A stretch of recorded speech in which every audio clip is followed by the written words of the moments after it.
Clínica de Óleos Erechim. Profissionais altamente qualificados e equipamentos de última geração para cuidar de você e da sua visão. Clínica de Óleos Erechim, Rua Porto Alegre 380. A gente vê com o coração. Por trás de cada porta que se abre, existe um trabalho que começa cedo. Cheiro do pão saindo do forno, os alimentos frescos chegando à mesa, a madeira ganhando forma, os sonhos gerando emprego e renda para as famílias. Histórias diferentes, mas todas fazem a região crescer. Com a Unimed, sua empresa conta com a confiança de quem nasceu e cresceu aqui. É gente da gente. Cuidar de quem trabalha dá mais segurança para quem empreende. Sua empresa também pode ter Unimed. Conheça as condições especiais dos 55 anos. Unimed Erechim. Te ver bem nos faz bem. Nossa saudação a todos. Está no ar mais uma edição do painel, aqui em nome da Unimed Erechim. O Centro de Diagnóstico por Imagem da Unimed Erechim realiza exames de tomografia, ultrassonografia e raio-x. Para agendamentos e informações, ligue 54 35 20 6101 ou pelo WhatsApp 54 9 92 43 7846. O setor funciona de segunda a sexta, das 7 às 19 horas e aos sábados, das 7 às 11 horas e 30 minutos. Clínica de Óleos Erechim, sua visão merece o melhor cuidado. Na Clínica de Óleos Erechim, unimos tecnologia avançada e atendimento humanizado para proteger a saúde dos seus olhos. Da consulta de rotina aos exames complexos, estamos prontos para cuidar de você e da sua família. Agende sua consulta pelo telefone 3712-0566. Aliança Auditores Associados. Com ética, rigor técnico e parceria próxima, entregamos transparência total para o seu negócio crescer com segurança. Aliança Auditores. Há mais de 18 anos, transformando segurança que a sua empresa precisa em valor que ela merece. Muito bem, nós hoje vamos falar sobre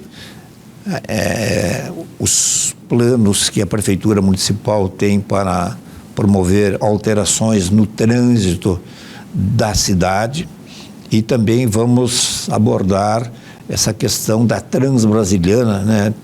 Tão propalada aí, enfim, que já percorreu um caminho até onde eu me lembro, talvez foi o momento em que mais tenha avançado, né? Embora eu seja um cético, eu preciso ver, nessa aí que Jesus me perdoe, mas eu estou dando uma de São Tomé mesmo, né? E, enfim, mas tudo isso nós vamos abordar juntamente com o secretário de Planejamento e Mobilidade Urbana, o Dr. Jackson Arpini, e também com o vereador do PT, vereador do PT, né? Clairton Balém, o Balém da Feira, como é o nome fantasia, né? Com o qual, se eu não me engano, ele concorreu. É isso, né? Antes de mais nada, Balém, muito obrigado por estar aqui. Me permita a formalidade em tratá-lo como Balém.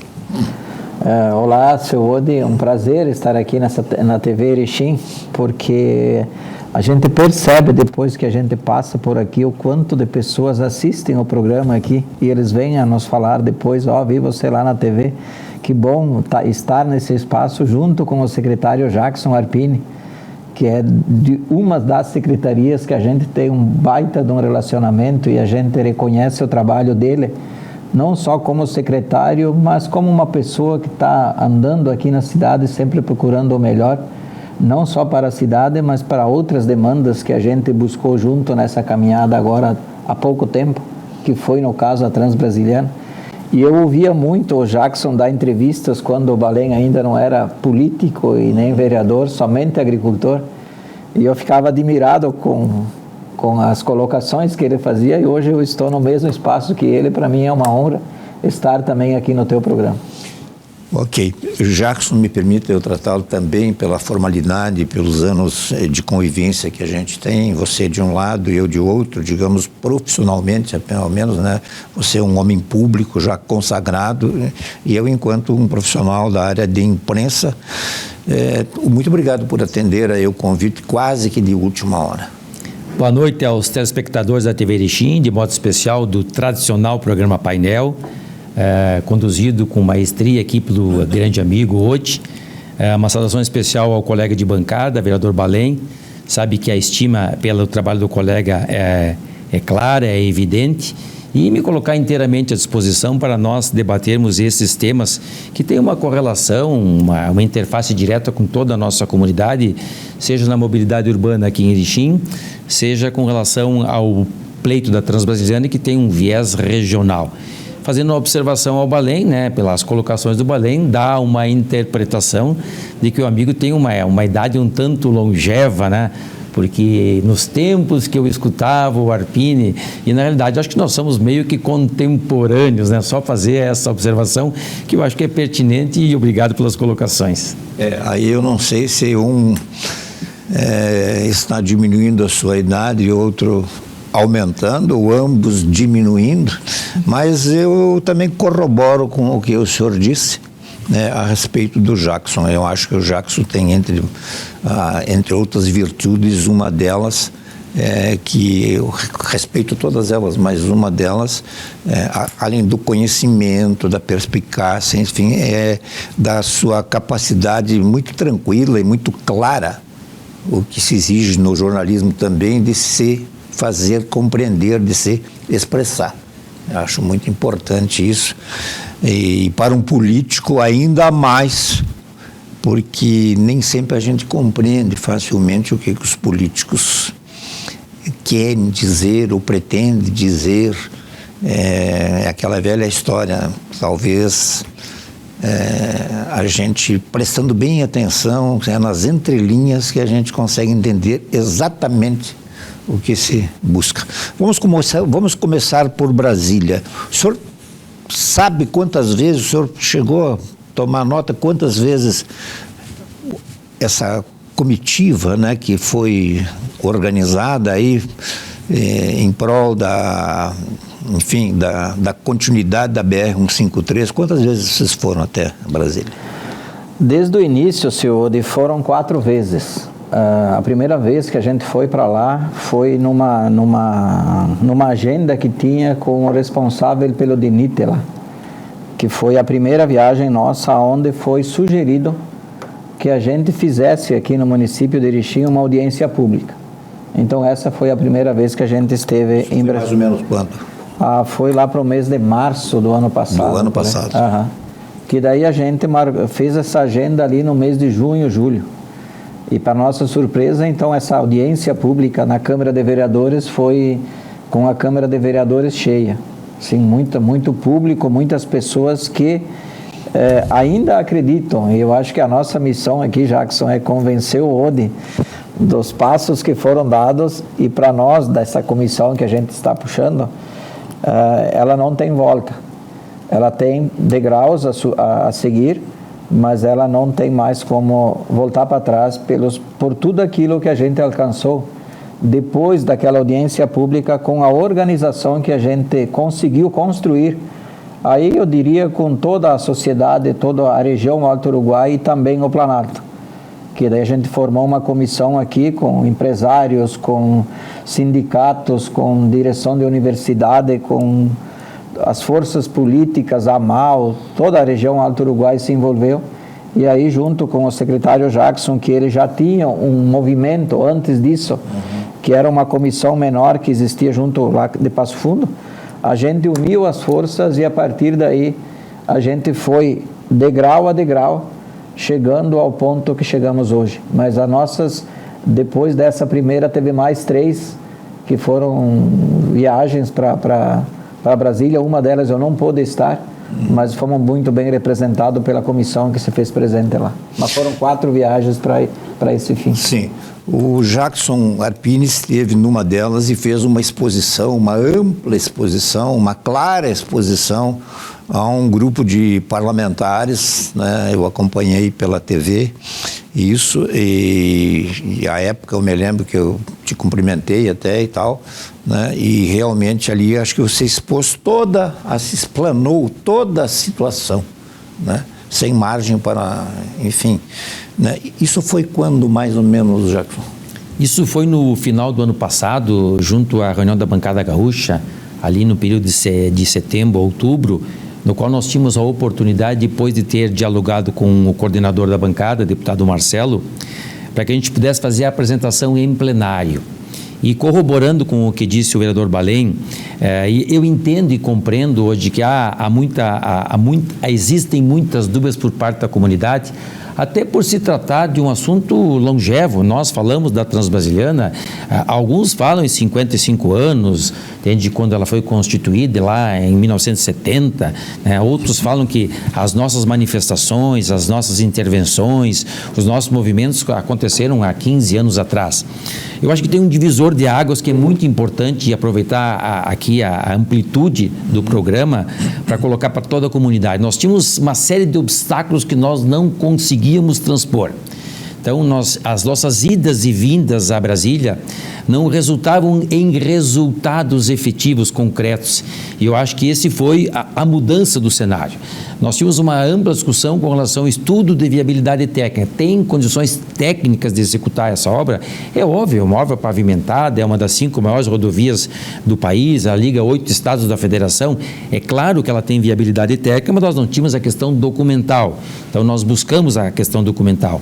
Nós não tínhamos o estudo de viabilidade ambiental, pode ou não pode ser. Nós temos questões ali indígenas, nós temos questões aí de quilombolas, nós temos o envolvimento da FEPAM. Então, nós fizemos os encaminhamentos necessários. Nós não tínhamos o projeto executivo, nós tínhamos o projeto básico, o esboço, o anteprojeto, mas nós não tínhamos o projeto executivo com todo o detalhamento desses 68,4 quilômetros. Nós conseguimos aprovar, através de uma publicação oficial, o projeto executivo. Então, nós chegamos a um momento que nós não tínhamos mais os obstáculos técnicos e sim obstáculos financeiros. Aí nós começamos a trabalhar toda essa comissão, liderada pelo vereador Balém e pela vereadora Márcia, de reunir e criar algumas estratégias de enfrentamento, né? Vamos usar esta palavra, né? De levar essa demanda até os parlamentares. E aí eu creio que nós fizemos um grande feito, na minha concepção, um dos maiores, que foi sensibilizar a bancada gaúcha. Nós estamos falando aí de 54 parlamentares, 31 deputados 31 deputados federais e 3 senadores, e nós sensibilizamos com aquela apresentação, respaldada por toda a equipe, de que ela passou a ser uma obra prioritária sob o olhar dos parlamentares. Além disso, foi a demanda mais votada com relação a obras federais novas sob o olhar do Estado do Rio Grande do Sul, e além do mais, nós conseguimos aportar recurso orçamentário. Com isso, e aí eu fecho a minha primeira explanação, com isso nós, de certa forma, acordamos aquilo que tínhamos negociado ou ter feito a interlocução com o governo federal, através do Ministério, para que se abrisse uma rubrica orçamentária específica para pavimentação da BR-153. Então, com a decisão da bancada gaúcha, não teve outra alternativa a não ser o governo abrir uma rubrica no Ministério, pavimentação da BR-153. E com isso nós fechamos a questão. Bom, nós não tínhamos a rubrica, passamos a ter a rubrica. Nós não tínhamos uma parte do recurso, passamos a ter uma parte do recurso. E nós não tínhamos a priorização, passamos a ter a priorização. Nós entramos no Orçamento Geral da União, numa rubrica orçamentária do Ministério dos Transportes, específico para essa pavimentação. E também, para nossa surpresa, logo na sequência, são todos atos sequenciais, logo na sequência houve a publicação do edital que faria o chamamento das empresas, habilitaria as empresas para dar início à obra de pavimentação, que seria dia 10. Dia 10 foi Hoje é dia 12. Seria dia 10. Bom, estamos gravando no dia 12. Claro que ali nós também tivemos alguns contratempos, porque foi retirado o edital, e na retirada do edital, Ode e Balém e todas as pessoas que nos acompanham, é natural que a comunidade, por toda a história da BR-153, ela fica um pouco desesperançosa. Bom, novamente é mais uma medida política, isso não vai resultar em nada. Conversando com os técnicos, tanto de Brasília, como aqui de Passo Fundo, com as pessoas que estão acompanhando o processo, foi uma mudança administrativa no que diz respeito ao BDI, que faz parte da orçamentação, é um ajuste técnico com relação ao orçamento da demanda. Nós estamos muito confiantes, né, vereador, que o edital vai ser republicado ainda no mês de agosto, talvez retardando um pouco em setembro, para que a gente possa realmente iniciar a pavimentação da rodovia, que é um sonho esperado de 2 regiões, e aí dispensa comentários, né, porque é uma rodovia de cidadania, é uma rodovia de saúde, é uma rodovia de infraestrutura, é uma rodovia de logística, então ela tem uma série de correlações com a nossa região, é um corredor de desenvolvimento, porque nós soubemos aqui a ligação do centro do país com a nossa região, nós temos aqui a porta-entrada do Mercosul, então não é simplesmente pavimentar 68 quilômetros, é complementar a pavimentação de uma rodovia que atravessa 8 estados da federação e é considerada pelo país como uma das 4 maiores rodovias da nação. Quanto custaria essa obra? Ela está orçada em 580 e poucos milhões. Mas agora, com esse ajuste, eu acredito que até vai subir um pouco, porque é um ajuste que teve que fazer no edital, porque as empresas viram nesse material um problema defasado, imagino que seja isso. Então o DENIT, reconhecendo esse orçamento desse material abaixo do que está hoje, poderá ser que suba, né? Mas ela está orçada em 582 milhões, eu acho. Ela tem quanto hoje já destinado? Destinado 18 milhões, 18, 19 milhões. Mas uma coisa importante que eu quero destacar aqui, Odi, que o secretário Jackson explanou aí, mas essa parte nem ele nem eu lembrou. Até o mês de agosto, setembro do ano passado, não tinha nenhum projeto aprovado. Que foi depois da audiência pública, uns 60 dias depois, é que o projeto foi aprovado. Aquele projeto que aquela empresa lá de pequeno porte ganhou a licitação e acabou entregando o projeto pronto nesse tempo. Aí a gente correu para Brasília para tentar colocar no Ministério essa obra como projeto aprovado. Mas o Ministério já tinha mandado o orçamento para o governo. Então a nossa única saída era convencer a bancada gaúcha como uma das prioridades para que ela entrasse depois no governo. E foi isso que nós fizemos, né, secretário Jackson? E correu tudo dentro dos conforme, eu acredito assim, a gente mobilizou todos os partidos, a nossa luta não foi mais por um pai da criança ou por um era a região que estava em conta. E a gente correu aqui na Câmara de Vereadores buscando o apoio de todos os partidos através dos seus representantes em Brasília, e a gente teve o êxito de ser a mais votada da região. E nós temos uma questão importante que as pessoas que nos acompanham não vivem o cenário político e, digamos assim, as articulações políticas. Quando a bancada gaúcha, o que é a bancada gaúcha? É a representação do Estado do Rio Grande do Sul junto ao Congresso Nacional. Quando a bancada gaúcha decide que uma obra é prioridade, a exemplo da Transbrasiliana, com votação, e ela recebe a melhor votação, significa dizer que sob o olhar do Estado do Rio Grande do Sul, para o próximo ano, a obra que eles elencaram como prioridade e aportaram parte do recurso é a pavimentação da BR-153. Hoje, com toda sinceridade, isso nunca tinha acontecido com a nossa região. Foi a primeira vez que a nossa região conseguiu a aprovação de uma demanda, a aprovação com maior votação e um aporte financeiro. Aí poderá vir o questionamento, bom, se ela está orçada em 600 milhões, é natural, é elementar que nós não vamos construir com 15 milhões ou 16 milhões. Há um compromisso, há uma metodologia de trabalho no Congresso Nacional que, a partir do momento de que a obra ela é selecionada como prioridade, todos os anos a bancada gaúcha aporta mais um recurso para que ela tenha começo, meio e fim. E a partir do momento que nós conseguimos abrir uma rubrica no Orçamento Geral da União, não significa dizer que o governo vai colocar apenas aquele quantitativo. O governo, quando licitar, vai ter que colocar também um quantitativo de recursos do governo federal que vão se fundir aos recursos da bancada gaúcha e nós vamos conseguir levar a obra adiante. Bom, nós vamos terminar no primeiro momento, aqui diante das telas, é óbvio que não. Nós soubemos que é uma demanda federal, que as demandas federais elas têm um tempo de maturação, que elas não acontecem num primeiro momento e por essa razão nós temos que ficar, eu uso este termo, vigilantes, acompanhando todo o processo para que a gente consiga colocar rachão, brita e pavimentação, porque a partir do momento que ela tiver o seu início, eu não tenho dúvida que ela chegará ao seu final. Sendo mais cético do que eu disse que estou, né?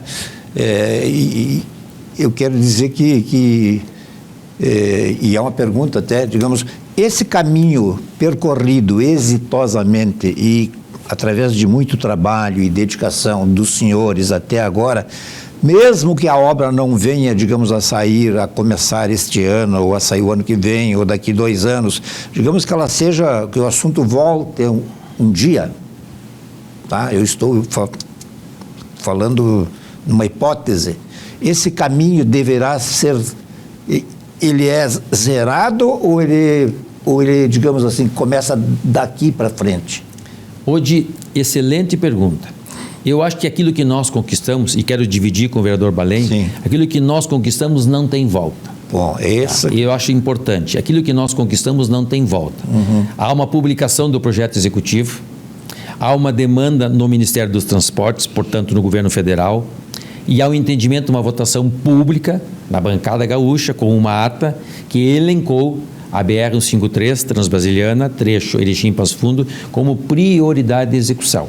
Então, se as coisas avançarem no tempo, que foi a analogia, se as coisas avançarem no tempo, nós não perdemos aquilo que nós conquistamos. Nós já estamos pensando numa segunda demanda e já entregamos aos representantes que, no nosso entendimento, nós temos que iniciar essas obras aqui por Erechim. No nosso entendimento, e não é só uma justificativa, nós somos de Erechim e queremos que essa obra comece por Erechim, bairristas, vamos dizer assim, vamos defender aí a nossa municipalidade. Não, nós temos aqui já estabelecido, consolidado um corredor de desenvolvimento. Nós temos nesse entorno, nessa parte do território, inúmeras indústrias já estabelecidas, nós temos várias indústrias que estão ampliando o Parque Fabril e nós temos várias indústrias que querem se instalar nesta parte do território. E nós sabemos que isso é um argumento muito sólido, porque é uma rodovia de desenvolvimento regional. É uma rodovia de logística, de infraestrutura. Então, eu creio que também nós podemos avançar com esse pleito de que as obras iniciem aqui pela nossa região. Mas também deixo muito claro de que nós precisamos ficar vigilantes e acompanhando todo o processo para que não haja retrocesso. Nós não vamos perder o que conquistamos, mas para que não haja retrocesso na questão tempo, na cronologia. Pois é, a gente fica pensando, tem eleições, digamos, haja uma troca de parlamentares, de alguns nomes, com outros intentos, enfim, com outras demandas, né? O importante é sublinhar de que o que foi conquistado até agora não seja perdido.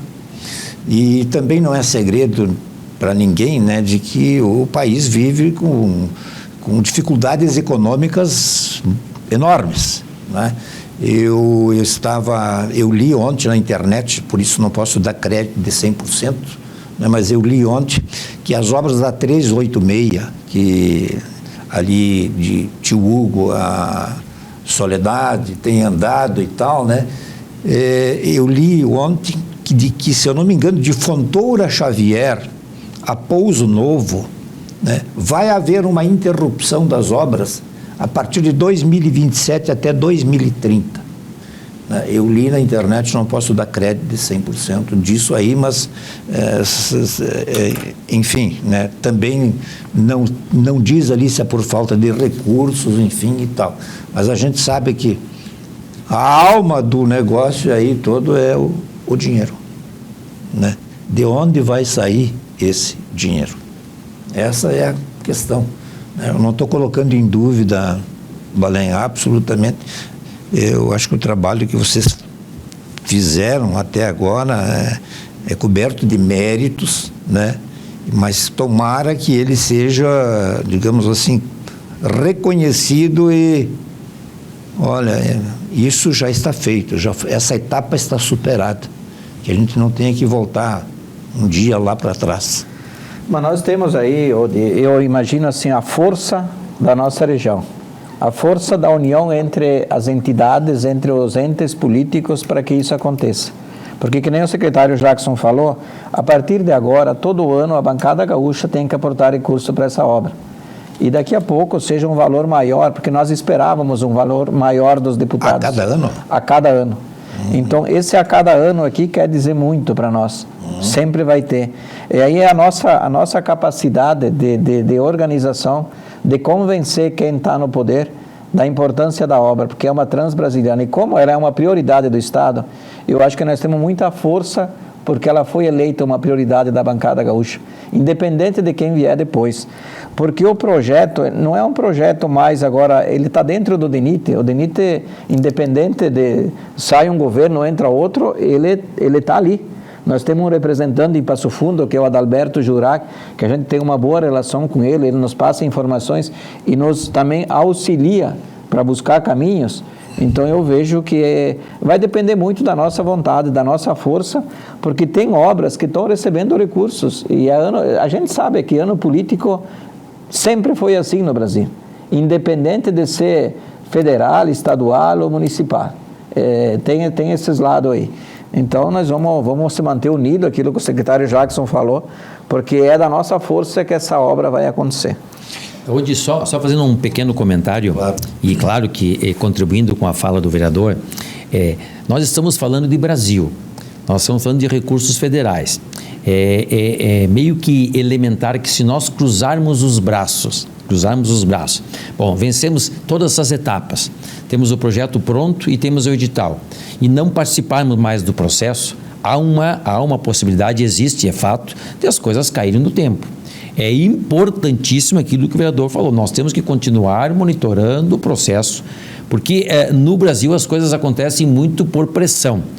O tempo de vida pública, de apresentação de projetos ao governo federal, aos parlamentares, eu retirei algumas lições, e uma delas é que as coisas acontecem por pressão. Se nós não pressionarmos do ponto de vista de dar continuidade, de aportar mais recursos, de manter a comissão unida, nós temos chance não de perder o que conquistamos, que já mencionei que nós não vamos perder, mas que as coisas sejam mais lentas. É fundamental o monitoramento do processo. Independente dos futuros governos, nós resgatarmos, o projeto está pronto, já está no DENIT, é uma eleição da bancada gaúcha e nós temos que dar continuidade a este processo de pavimentação. O que muda dos tempos anteriores hoje? O que mudou? Nós não tínhamos o projeto, nós não tínhamos o estudo, nós não tínhamos a classificação da eleição da bancada gaúcha. Então, uma série de fatores concretos mudaram o cenário e por essa razão nós estamos confiantes que nós vamos tirar ela do papel e colocar ela na prática. Eu acho que nós somos o país dos paradoxos, né? Porque se você olhar, digamos, friamente, a relevância desse pequeno trecho, né? Ela extrapola os interesses do Brasil, ela se espraia por Uruguai, Argentina, Chile e por aí afora, né? E o centro do país, enfim, claro que para nós também é importante Passo Fundo, Erechim, porque ela passa aqui, né? Então é extremamente compreensível. Paradoxalmente, é incompreensível como as autoridades não se aperceberam ou não deram a devida atenção até hoje, como deveriam ter dado. Enfim, né? Foi necessário fazer tudo isso que os senhores têm feito, né, para que finalmente a gente pudesse ter, ao menos aí, digamos, uma primeira estaca fincada, né, para quem sabe um dia a gente realmente, e tomara que não demore, que o meu ceticismo seja dobrado, né, e essa obra realmente saia do papel. Nós vamos fazer o nosso intervalo. Eu gostaria de fazer uma pequena observação ainda sobre a questão da pressão, que o Jackson lembrou. Eu me lembro muito bem, Balém, das coberturas que eu fiz dos teus partidários mais, né, olhando pelo lado social, da construção das barragens de Itá, Machadinho, enfim. Quer dizer, muito do que se conseguiu em favor dos agricultores que perderam parte de suas terras, enfim, ou foram indenizados, né, foi a partir da pressão exercida e que a gente via nas cidades com olhos, às vezes, né, assim, puxa vida, de novo, fechando ruas, estradas e bancos e coisa e tal, mas é a tal da pressão. Vamos fazer um intervalo e já voltamos.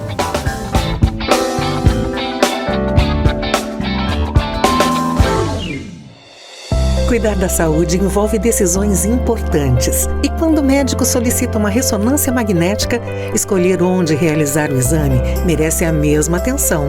No Centro de Diagnóstico por Imagem do Complexo Hospitalar Unimed Erechim, você conta com o equipamento 3 Tesla, uma tecnologia que une imagens de alta definição, equipe qualificada e atendimento acolhedor do início ao fim. Mais precisão no diagnóstico, mais segurança para o paciente. Clínica de Olhos Erechim. Tecnologia e equipamentos de última geração. Dr. André Agnoleto e Dr. Samuel Carvalho. Clínica de Olhos Erechim. Aqui a gente vê com o coração.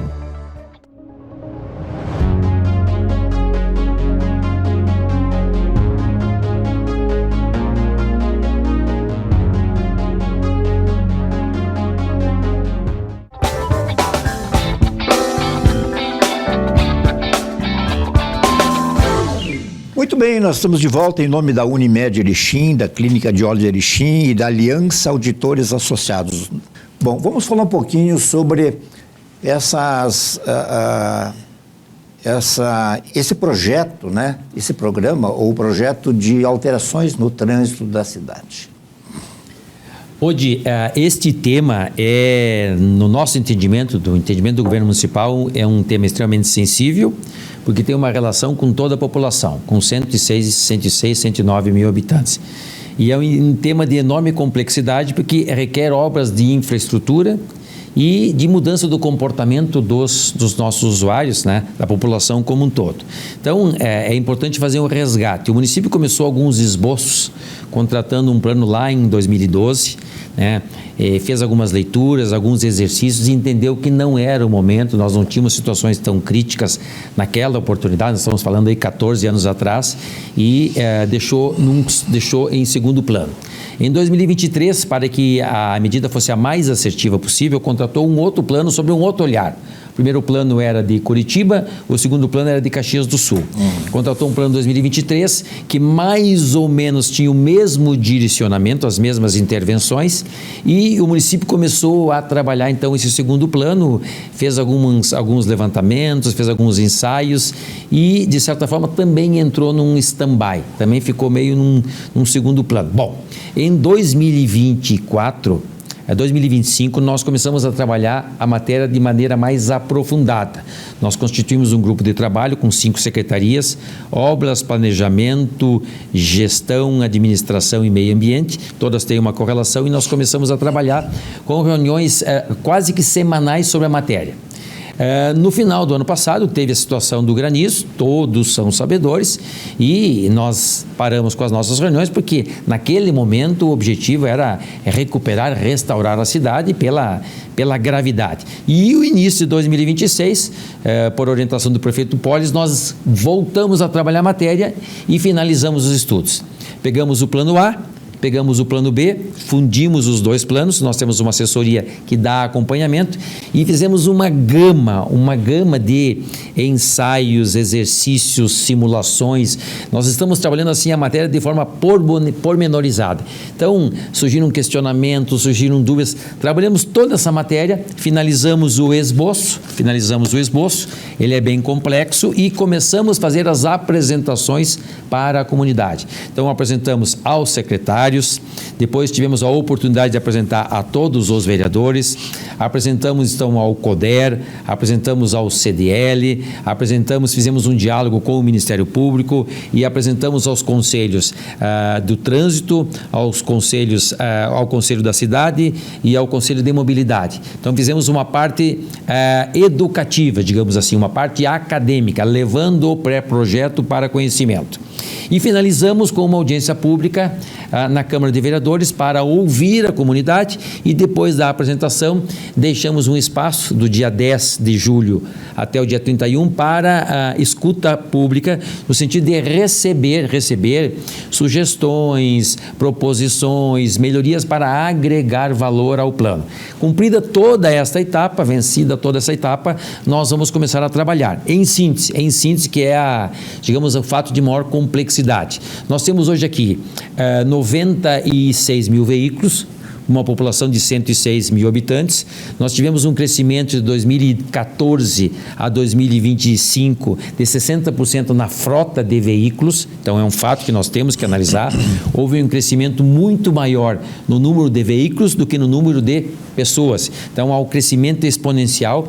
Nós temos uma medição, dados de IBGE do crescimento dos últimos 20 anos, é uma linha ascendente e crescente no número de veículos, então é natural que nós temos pontos de estrangulamento, pontos considerados críticos pela situação. A cidade é a mesma, as ruas no anel central são as mesmas, nós temos uma questão arquitetonicamente muito elogiada, que é o desenho da nossa cidade.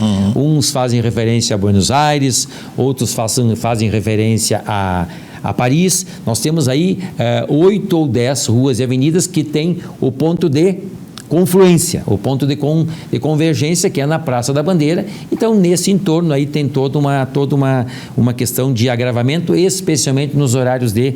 Nós temos ainda as escolas do centro da cidade, nós temos o comércio no centro da cidade, nós temos N fatores que levaram a decisão do governo de fazer a intervenção agora, a partir desse momento. Bom, o que vai acontecer?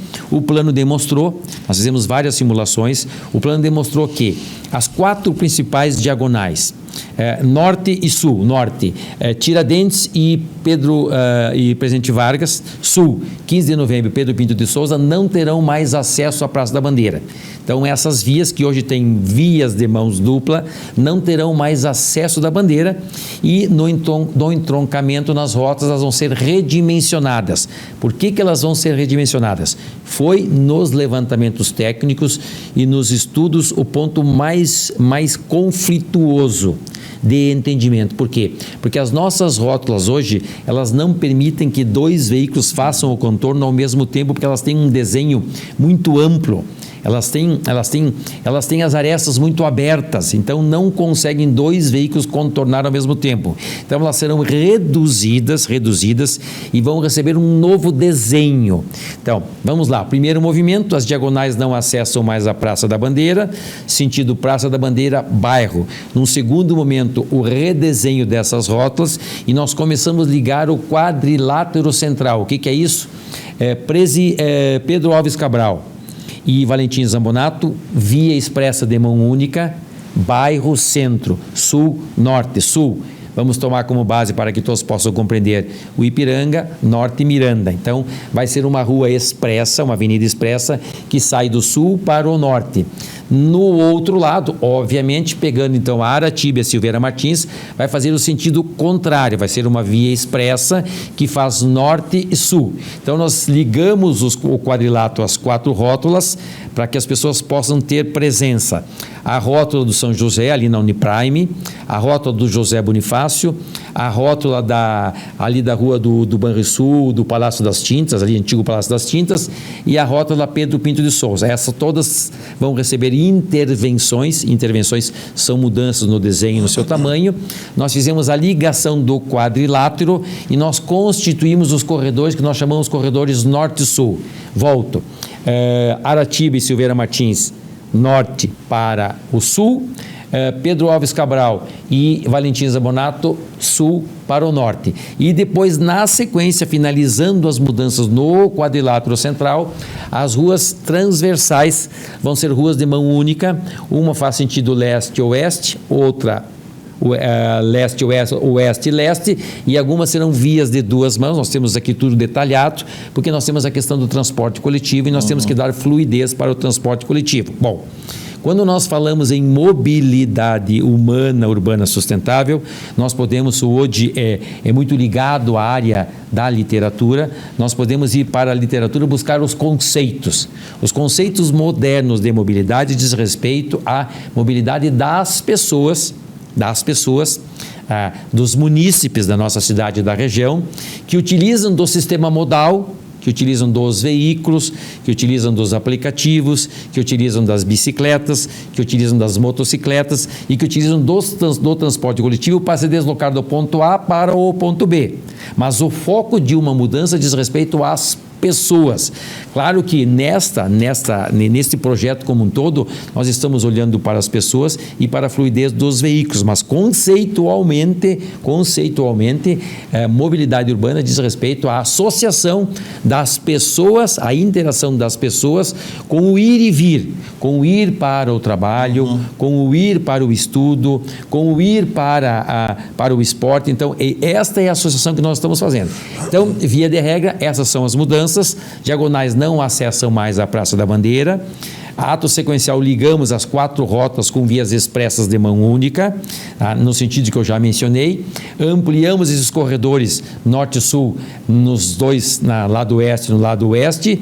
E nas diagonais há um projeto mais, digamos assim, mais ousado ou mais robusto, porque estamos falando nas pessoas, de nós edificarmos ou construirmos calçadões ou bulevares, que talvez tenha sido hoje, na audiência pública, o ponto mais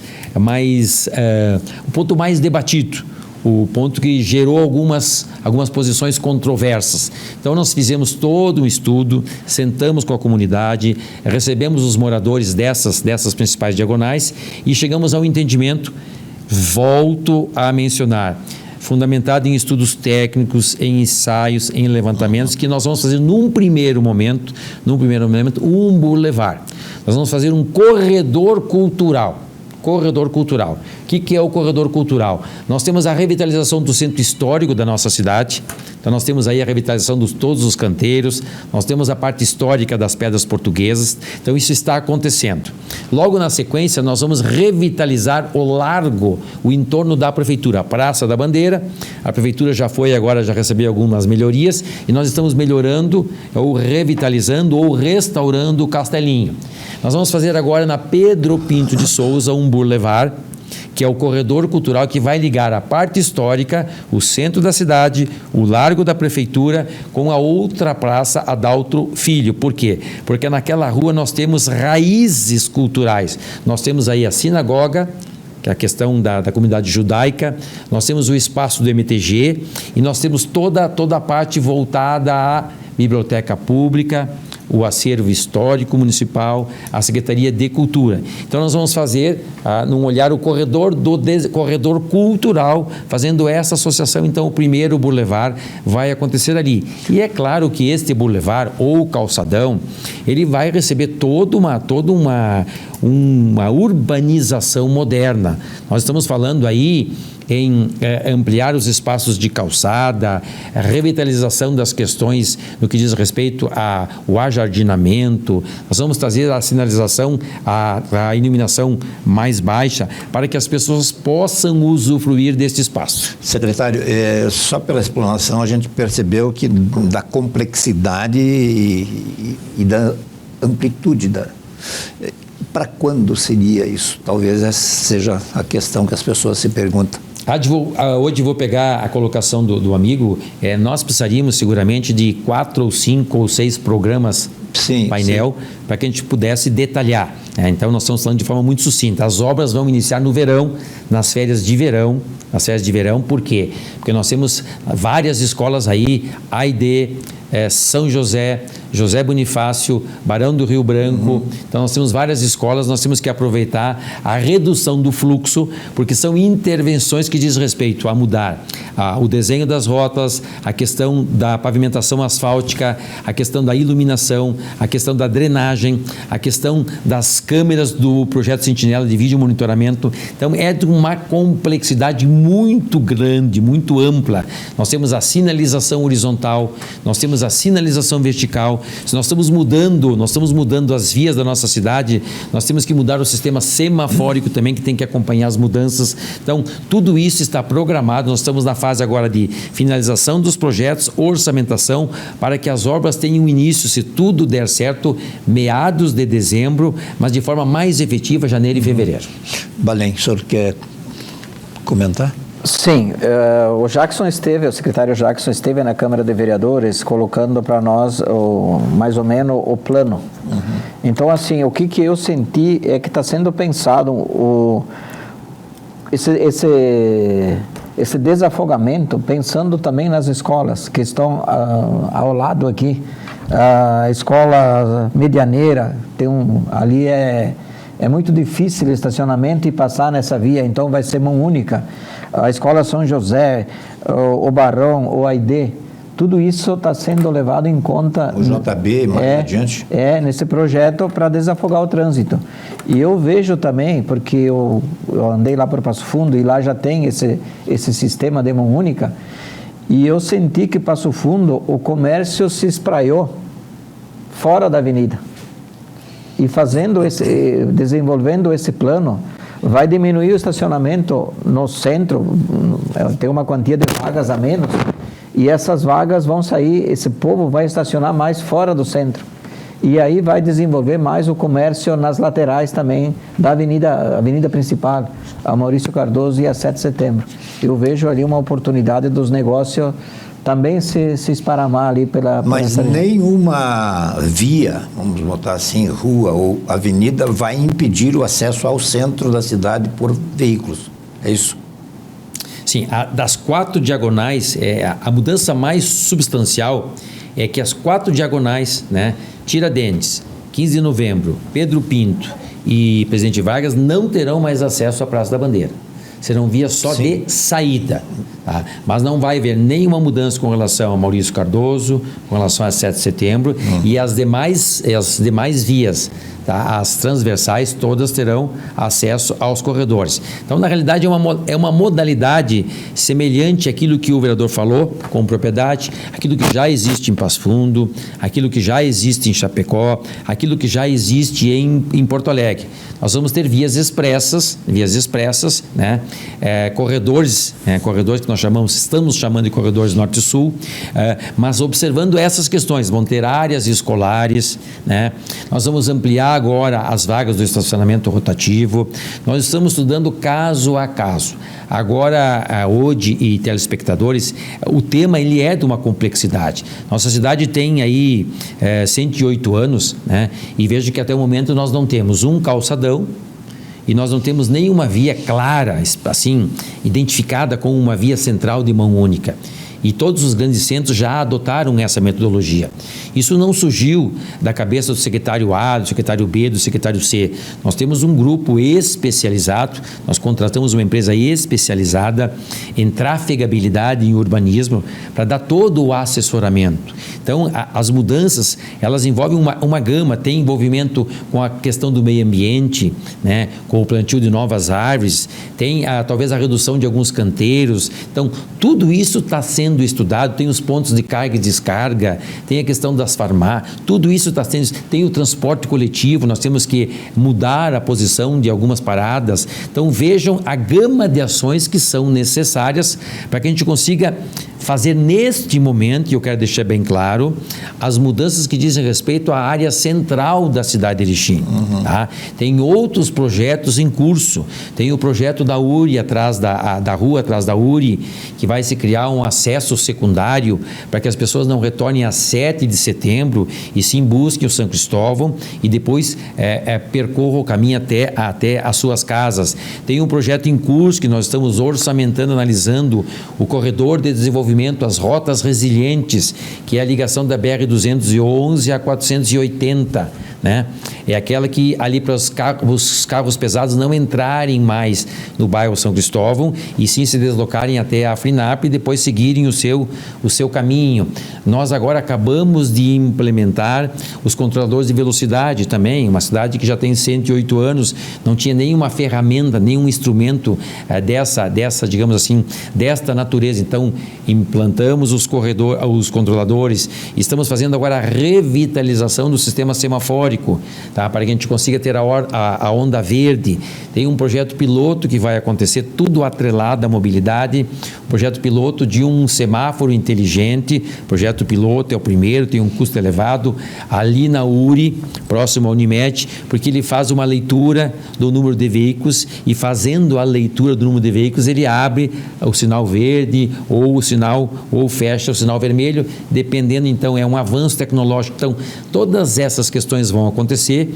O projeto neste momento tem um prazo de 12 meses, ele inicia em janeiro e nós vamos trabalhar ele todo durante o ano de 2027 e deixar bem claro, ouvindo a comunidade, acolhendo as manifestações, sentando com os conselhos para que a gente possa colocar em prática um plano de mobilidade humana urbana mais assertivo possível. Vamos ter contratempos, não tem nenhuma dúvida, mexe o comportamento das pessoas. Nós sabemos que as pessoas têm resistência à mudança, isso é um fato cultural, isso já aconteceu em outras situações aqui na cidade de Erechim, a exemplo das mudanças na esplanada do seminário, a exemplo do manejo do Parque Longines Malinowski, a exemplo agora da revitalização dos canteiros. Nós sabemos que há um comportamento um pouco assim defensivo, vamos dizer assim, por parte da comunidade, quando nós propomos mudança. Mas tudo aquilo que foi feito até o presente momento apresentou resultados satisfatórios. Haja visto a utilização da esplanada hoje, haja visto a utilização do Parque Longines, haja visto que nós estamos revitalizando o centro. Agora tem uma proposta do Ministério Público das fachadas limpas e a redução dos fios, porque também ocorreu todo esse cabeamento. As empresas colocaram todo o cabeamento na cidade, a tecnologia veio e os cabos ficaram à deriva, os cabos estão todos aí. Então há uma sobrecarga de cabeamento em toda a área central da cidade de Erechim. Então também tem um projeto no seu tempo para fazer a limpeza desse cabeamento, a limpeza das fachadas, porque nós temos toda a parte arquitetônica. Então é uma gama de ações que estão atreladas no plano de mobilidade. Essas são as mudanças mais, digamos assim, expressivas que a população vai sentir num primeiro momento, mas eu não tenho nenhuma dúvida pelos estudos que o resultado vai ser positivo. Eu acho que uma vez iniciado na prática esse projeto no final do ano, se tudo correr bem, o Jackson e a prefeitura, enfim, os vereadores e tal, vão estar pisando em ovos durante um ano, porque se colapsar essa coisa toda, vai colapsar não apenas o trânsito, mas a vida das pessoas. Eu acho que é isso que vocês estão levando em consideração, óbvio.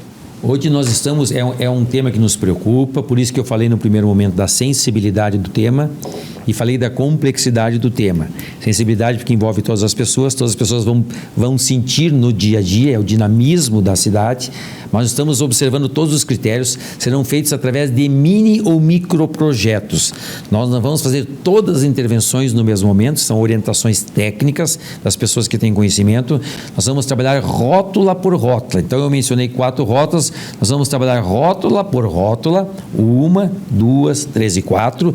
Depois nós vamos fazer em ato sequencial a ligação dessas rotas, fazendo já a implementação dos corredores. Quando nós consolidarmos essa situação, nós vamos ampliar os corredores, que aí vão até a finalização das ruas. Então, são medidas que são estratégicas para que, digamos, o descontentamento ou a compreensão da comunidade seja importante nesse momento, para que a gente consiga acertar e prover então mobilidade, observando as pessoas e também o sistema modal. Vereador Clairton Balém, muito obrigado por participar do programa de hoje. Obrigado, seu Odi, e só quero dar um pitaco aqui que nós estamos construindo, junto com a Secretaria do Planejamento, demandas que eu consegui em Brasília, que é asfalto no interior e também asfaltar rua aqui na cidade. E também quero dizer que essa semana eu estive visitando o Hospital Santa Terezinha, conhecendo a cozinha do Santa Terezinha, que é o coração do hospital. E eu senti lá muitas dificuldades, tem obras lá que estão paradas e vamos ser parceiros agora para melhorar a situação daquele povo ali que trabalha muito, porque eu estive lá dentro e vi o quanto aquele povo trabalha. Quando é que vão calçar até Jaguareté, ao menos?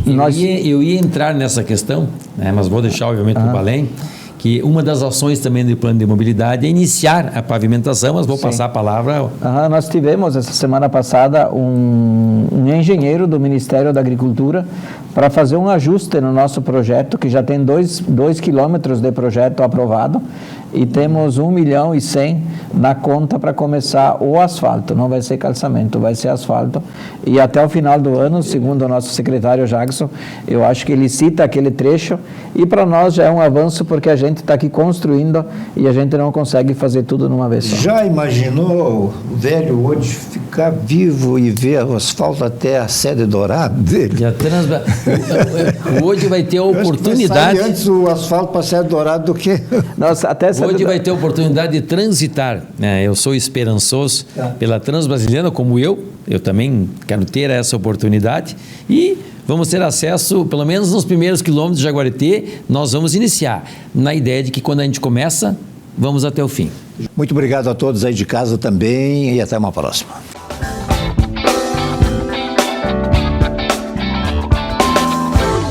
Clínica de Olhos Erechim, profissionais altamente qualificados e equipamentos de última geração para cuidar de você e da sua visão. Clínica de Olhos Erechim, Rua Porto Alegre 380. A gente vê com o coração. A vida é feita de escolhas, de pessoas que se arriscam, de caminhos que se cruzam e começam. É no movimento do dia a dia que ganhamos fôlego e descobrimos força. Na energia da juventude que encontramos inspiração para seguir. É nos momentos leves que encontramos bem-estar. Cuidar é construir laços, é reconhecer histórias, necessidades e particularidades. E para seguir cuidando, evoluímos com constância e propósito. Viver é saber evoluir, é valorizar cada fase da vida, é seguir em equilíbrio. Quando o tempo é bem vivido, se torna um presente. Conhecimento que orienta, presença que transforma, inovação que resolve. Porque o que nos move é simples e verdadeiro. Te ver bem nos faz bem, hoje e pelos próximos 50 anos.